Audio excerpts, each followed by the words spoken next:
Welcome to the DSEF. The Direct Selling Executives Forum was created to be a place where real direct selling executives and vendors in the space can come out and share solutions to challenges that face us all in the marketplace.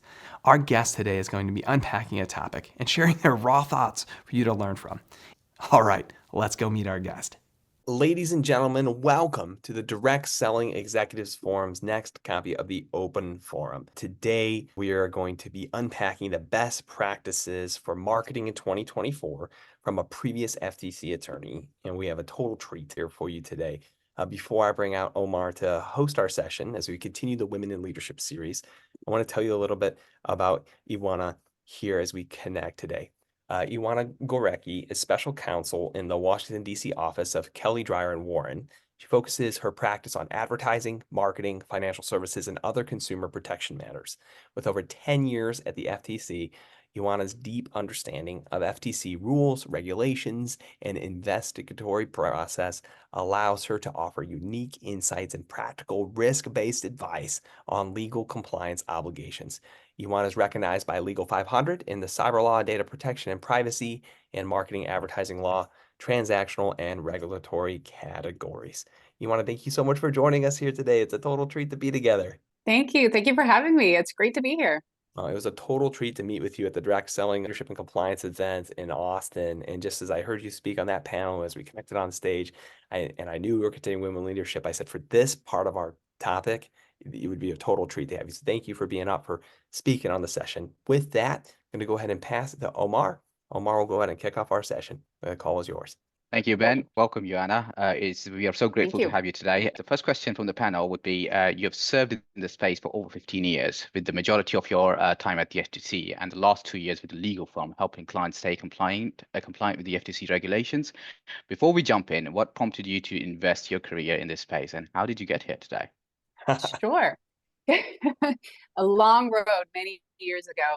So actually it was during one of the summers in my law school years where I somehow ended up doing a summer internship at a legal aid office. And this was back during 2007, 2008, which, you might remember that was a little bit of a difficult time. That was the financial crisis. And a lot of the cases that we ended up working on were folks who were either in the process of losing their homes or who had worked with these loan mortgage modification companies that basically took their money and then left them high and dry. So we were doing a ton of those cases. And it was a really tragic time to be doing legal aid work because legal aid offices deal with folks who don't have a lot of money. They're sort of desperate for help. You're their last line of defense. They're going up against big companies. And so it felt like a mission. It felt like I discovered sort of my calling. And then, going to the FTC felt like a way to deal with this on a bigger scale. So, in the legal aid office, you deal with one-on-one with clients, but to sort of see bigger change in society,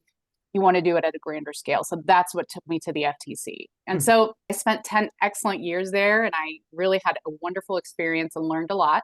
Once I did that, I felt like it might be time to use that expertise, to use what I'd learned to help companies navigate compliance and sort of stay on the right side of the law. So it was a nice full circle, so I'm just very grateful for that experience. I know we can connect big time on like our connecting to work that feels like a mission. I know that many of the, the direct selling owners I run into in the space even today are running their referral marketing company, running in direct sales with the vision of, empowering people who've maybe never thought they could have their own small business before, winning in this way. And they hear that you connected with the protection of the consumer at the end of the day of just, and that was a wild time. Those loan sharks were not good people at the end of the day. It was rough. It really was a rough time. Yeah, they exploited, people who just didn't speak the language and all kinds of stuff of just it was a very sad season in American history. What an incredible time. Oh, speaking about the FTC, Ioana, we have seen a myriad of changes and the rules connected to how members share related to income claims. What what best practices would you be willing to share with your executives, with the executives on the line who want their members to share their success with while remaining compliant? So there have definitely been a myriad of changes, but I wouldn't say there have been a lot of rules. And I think that's the problem here. There just haven't been rules in place that say, disclose income in this way, don't disclose income in this way. And frankly, like, let me just talk real quickly. The FTC is in the process of considering a rule like that. Back in 2022, they put out what's called this advance notice of proposed rulemaking that basically communicates that the agency is initiating rulemaking action, that they're thinking about it. They put out a bunch of questions. I think they received a ton of comments. And then since then, we've seen, it's been radio silence. We haven't seen anything. So I think what we can assume from that is that they're probably working through the comments, trying to come up with the rule, trying to figure out what, limitations to give it, how far to go. And so we sort of expect that to come out within the next, if not this year, definitely next year. But that is, talking about rules, that's really what we're dealing with in terms of income claims. And so in the absence of a rule, everyone sort of has to piece together this patchwork of guidance materials and letters and case law and guidance from industry self-reg. And so it's really, it's challenging for a company stepping into the space to figure out what is the law, not just the interpretation of FTC staff, not just what's in the guidance, not just what self-regulatory body says, but what is the law, and that is, it's a really tricky question. So at its very core, if I'm an executive and I'm trying to think about how to put in place earnings claims policies that are not going to get me in hot water, I want to think about the typical member, the typical distributor, right? We really want to think about what people are earning in our business. And so if most people are achieving the amount that you're saying, then you're generally fine. If most people aren't achieving it, but it's sort of a reasonable number. We're not talking like hundreds of thousands. We're talking about something that's sort of, not going to make anyone, I don't know, pay off all their debts, pay off their house, retire their parents. Like, we're not talking about that kind of income. It's probably okay to reference it as long as we're using disclosures and we're being really clear about what the typical income is.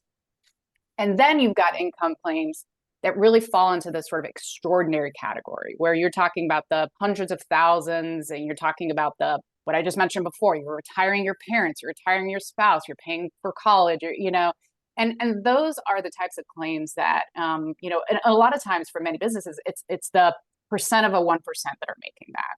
And that's when you're getting into income that is not curable with a disclosure because it's just so extraordinary that very, very, very, very few people make it. And you're not going to there's no disclosure you can put on it that's strong enough to make someone believe they're not going to get that. And I would just add in that category, lifestyle representations, right? That's a big one for the FTC. You've got your mansions, your yachts, your Lamborghinis, your jewelry, your, trips. And so those are, because images are so powerful, that's another one that the FTC has said, you can't just show a yacht and then put a disclosure like only a percentage of our distributors earn this. So those are really, those are sort of the big core things that I'd be thinking about in terms of putting something in place. The question I could hear, just as those who are like listening to the podcast today is like, so what can we tell them to do? Is literally they're going to turn it. Like, I hear the what not to do. I hear like, yes, okay, don't let your reps rent some huge house on Airbnb and take pictures in front of it, claim they got it in the company. Got it. What are some of the can do's that you would advise in this world today? Because that's what a lot of model appropriate behavior. So what would be some of the can do's? Mm-hmm. Yeah. So I think it's really thinking about where the person is, right? Who are you talking to? What's realistic and reasonable for them, right? You're talking to a prospect. So really what you're looking at is what is reasonable for someone to achieve in a year, in their first year. That's really key because, and I think you might agree with me, with a lot of direct selling companies, there's a lot of churn in that first year because you know what? It's low barriers to entry. People try it out. Many of them say, nah, it's not for me. Sales is too hard. I don't want to do it. And then they just kind of exit. So what you're thinking about is for someone in that first year, and let's say someone who's actually doing something, right? Not someone who's decided this isn't for me. I'm not going to do anything. Don't care, right? You're talking about someone who's like, yeah, I want to give this a shot. I want to give this a go. What is reasonable and typical for them? Yeah. And that is where you always want your starting point to be. So what we've said is talking about a modest supplemental income is okay. Little bit of extra. Okay. Those types of phrases where you're not promising someone that they're going to be able to quit their full-time job. They'll be able to quit your job and stay home with your kids and make a full-time income at the same time. You're not making those promises because realistically, in the first year, that's not going to be a typical achievable thing for people. Yeah. Again, not to say that you can't set up some higher goals, right? Like you want to motivate people, you want people to understand that you can go higher. You got to qualify that a lot, and you have to make sure that that's not you're not leading with that message. The message that you're leading with is sell a few products, make a little commission, like, because that's what you're doing in your first year. And then once you've sort of gotten past those first steps, you can look to take it further. And that is just a very, I don't know, it's a reasonable way to go about it. And one other thing I wanted to say is that, look, I haven't done consumer surveys. I haven't looked at that, but I think there's a case to be made that we live in an increasingly skeptical society. Agreed. Where people just aren't buying. They're not buying the dream, like the sort of like lifestyle. Join me and you will, all your cares will be like, people are skeptical of that. And they're like, anything that sounds too good to be true usually is, and people know that. Yeah. So I would also say, think about it, not just from a legal compliance perspective, but how are you most effectively bringing people in? Is it selling them this dream and then they go online and search and like, oh my goodness, I'm finding all these reviews? Or is it just kind of positioning it as another opportunity, another way to build a business? Might be for you, might not. And you do kind of, you get out of it what you put in, but it's not this end all be all, So those are the things that I would encourage people to think about. What I love about what you just said, and I hope everyone heard the first part, it's so good, is adding the context around when you do something in your first year. I have a client and they asked to remain unnamed, but I love what they did in their income disclosure because they track events. Okay, so as they're promoting their business, they have data not only on who's making sales, but who's getting a prospect to show up to a physical event. Okay, so in their world, that's a big part of their world. And I know a lot of our clients, they build online and we're tracking who attended a webinar. This company happens to do physical events. And what I loved about their income disclosure, Ioana, that was just so good, is they were able to disclose, hey, the average income earnings for someone who becomes our promoter that gets one guest a month for 12 months in a row. Okay, so every month, never misses a month, but gets one guest a month for 12 months in a row was a disclaimer. Yeah. That person actually makes $36,000 a year. But everybody else, hey, if they don't do the work, they don't get the one guest a month on average for this kind. They're that's their numbers way down here. And I loved that framework in their disclosure because it showed like, hey, yes, average earnings globally are way down here in the toilet because there's a lot of people who think they want to be a promoter in 1 month and they're like, I just want to be a customer. This is not for me. I'm just going to consume the hard. It's hard. Sales is, Yeah, but I can't sell a thing. But it takes those folks out of the numbers mix because it says, hey, there's a lot of people who think they want to sell, sign up and don't.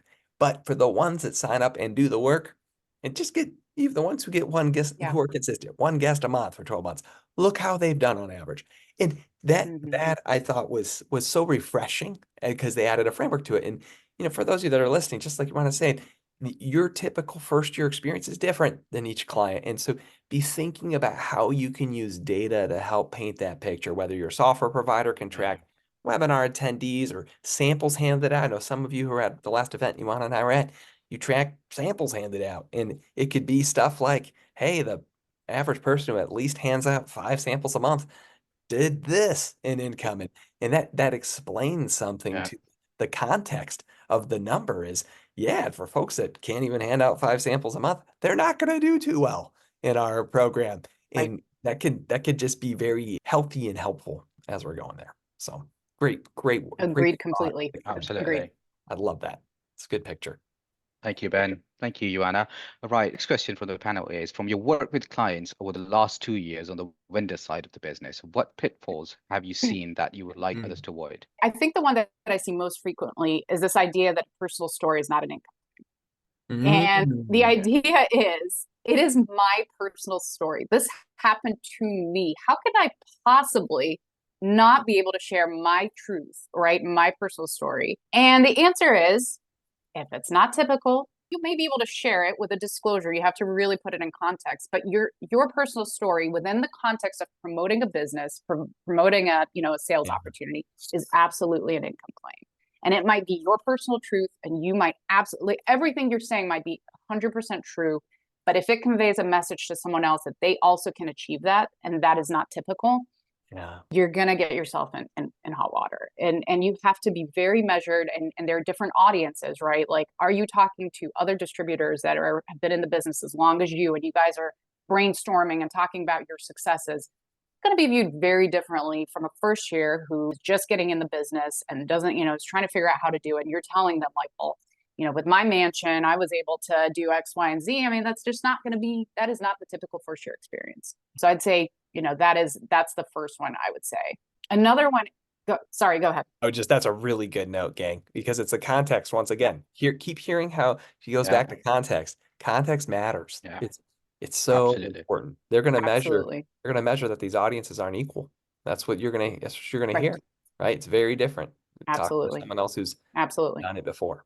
That's good. Another big one is not doing enough training and monitoring. And so on the training piece, I'll say, look, these folks a lot of times come in just to try these opportunities. They don't really know about the FTC. They're not lawyers. They haven't read about, the guidances and the income disclosures and all that.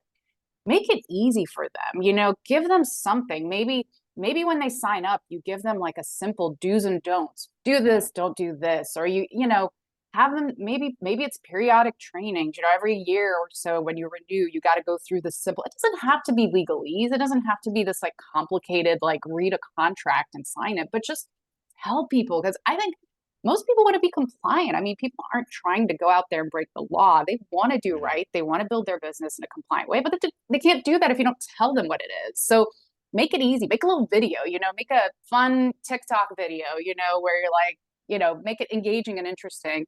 And on the back end, you got to monitor, right? People, again, I don't think most people aren't doing this on purpose, but they just don't know they're not supposed to say X, Y, and Z. Train them.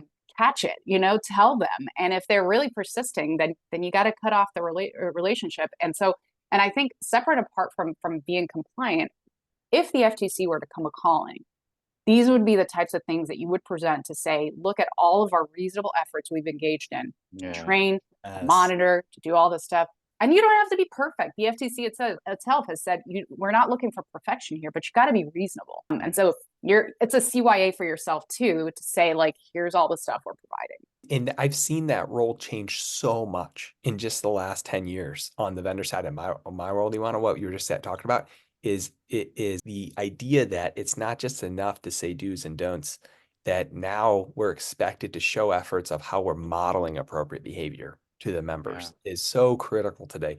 But back when I first started building marketing systems 15 some years ago in direct sales, it was, well, here's a compliant video to share, or here's a compliant landing page to send people to.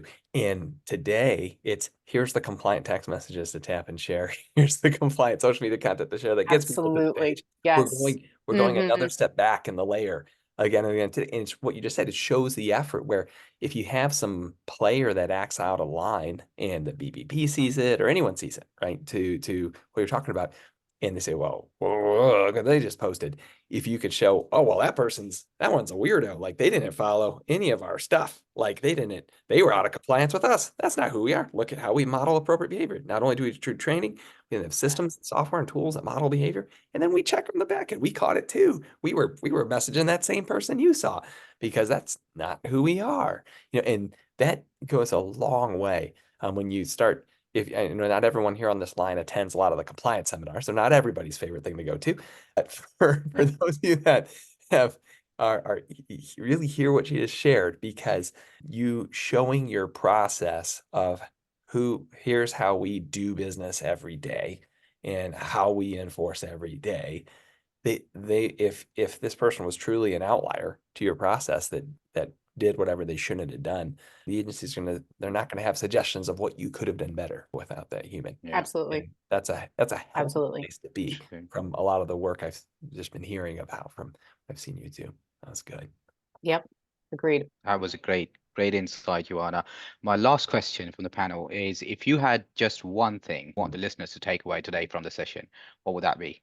I really feel like we'd be remiss if we didn't talk about artificial intelligence here. Yeah. That was, it was the go there. topic of my panel at the conference. And, Yeah. and it is just such an exciting and interesting, and it's Yeah. on everybody's minds. And so I feel like maybe we just finish with that, Yeah, let's do it. I think, it's at the top of everyone's minds. It's affecting everything. And that also means it's a top of regulators and law enforcement's minds. I mean, we have seen there's just so much pressure on them to do something, whatever that is, do something, And so as you can imagine, that kind of pressure from above translates into people really looking in depth at these issues. And so I know that we don't have a ton of laws about AI on the books yet. Europe is a little ahead of us with the EU AI Act, which if you're international, you should really be paying attention to that. I think there's sort of a temptation to say, well, there's not a lot of laws. It's kind of the Wild West until it all gets figured out. I'll just kind of, do what I need to do. I'm here to sort of say, it is an exciting area, but just to caution that there are a lot of laws currently on the books that can be used in the AI space. Now, are they top of the line? Are they a little clunky? They might not be the exact perfect fit, but the FTC, state AGs, the agencies have said, we are going to use everything we possibly can, everything at our disposal to address these types of, misleading practices within the AI space. So ultimately, the same principles that you would use for your, content creation, marketing, and all that, pre-AI days, you just have to apply to AI. If you're having AI generate your content, it can't be misleading. You can't just say, well, I don't know why it said that response. That's what we programmed it to do. You're not going to get to have that as a defense. So you have to be really aware of where you're using it. I think it's a wonderful tool. Yeah. But same principles as before apply here. You really got to have your T's crossed and your I's dotted. For that framework from your panel, this continues to ring true to me, is to think of this AI as like an assistant, a very intelligent assistant in your business. And you wouldn't expect that you're not responsible for what your assistant puts out there on your social media profiles or what your assistant published as a business owner. Of course, you're responsible for what your assistant put out there. Yeah. And so, the temptation can be to say, wow, look how optimized my life is. I didn't even have to read all that stuff. And we're cautioning you against just letting it run wild, in the sense that you should review and read all the content that these platforms are generating for you, to the same way you would if you had this really intelligent Albert Einstein executive assistant on your team. And that's such a good framework for each of us today. And just as completely. It just is a resource. I think of a lot of this as going back to how to model. You're not already modeling appropriate behavior for your members. Omar actually released a report for DSEF it came out of a report we did last year about the difference between some companies that were growing virally and the ones that aren't anymore here in direct sales. And the findings we had came down to the way executives make decisions. And what we're seeing again and again and again is that those that go beyond just tracking transactional data to make decisions about their business, but are actually doing the work that we spoke to today of modeling appropriate behavior and giving suggested content. By doing that work, you actually get new data points that you didn't have before in running your business that help you make better decisions to optimize. And so these things aren't just defensive compliance measures to keep you safe. What we're speaking to today, the data from doing these efforts actually gives you an offensive, optimized advantage to the types of content you create for your members and the types of things that actually work, because you begin to understand your promoters' behavior at a deeper level. If you do want a copy of that, we posted it right in January. Just go to the LinkedIn group. If you go to directSellingExecutivesForum.com, or just apply, it's free. Join the LinkedIn group and ask for the resource and message for the resource from this one, and we'll get you a copy of it so you can get the report from January. But as I'm just thinking through this wonderful session today, what would be a great next step for anyone who's saying, okay, how do I actually implement what Gorecki's telling me to do? It's like, okay, well, this is go. If you're not already tracking back-end behavior, not using one of there's two very talented software providers in the space. Both have spoken on this show, do the back end tracking. There's two different competitors in that space. They're both in this season. They've both spoken, okay, on the show. So if you need any introductions to them, just message us. And then on the content creation side, it's just a perfect next step. I want to just thank you so much for being here today and for your work, your advocacy for just people who have been abused and have had challenges in the past. The heart you have for protecting consumers and their industry. Thank you for doing thankless work that is very tough and hard to do because it is. And thank you so much. It is my honor to be on the podcast. I really appreciate the invite. Well, total treat to have you today. For those of you that are brand new to the forum or are listening on Spotify or YouTube and you haven't yet joined the forum, it is free. Go on LinkedIn to the Direct Selling Executives Forum or go to directselling-executivesforum.com to apply for free. Have an amazing day, everybody. It's really good to see you. We'll talk with you soon. Bye for now. Thank you, Ioana. If you haven't yet joined the DSEF group on LinkedIn, go to directselling-executive-forum.com or go on LinkedIn and search for Direct Selling Executive Forum to apply. The group is free and is an invite-only community of direct selling executives by direct selling executives.